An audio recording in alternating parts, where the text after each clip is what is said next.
friends, my dear masters and my dear gods, నిన్న రాఖీ పౌర్ణమి జరిగింది. ఈ రాఖీ పౌర్ణమి నాడు ఒక గొప్ప సాంప్రదాయం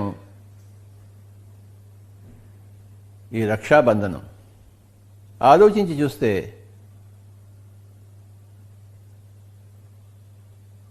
మనకి ఏ రక్షాబంధనము అక్కర్లేదు.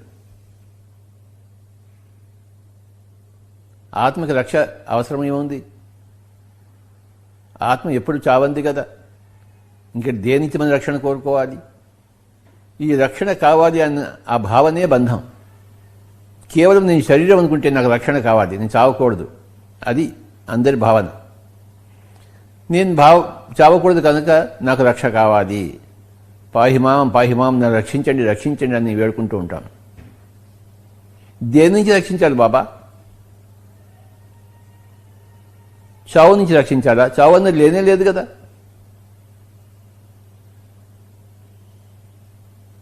అవమానం నుంచి రక్షించాలా? అవమానం అన్నది లేనే లేదు కదా.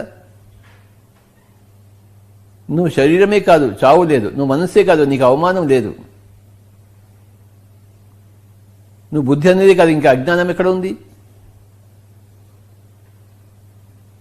శరీరవత్ చావు లేదు, మనస్సువత్ అవమానం లేదు, బుద్ధివత్ అజ్ఞానం లేదు. మనమంతా భగవంతులం.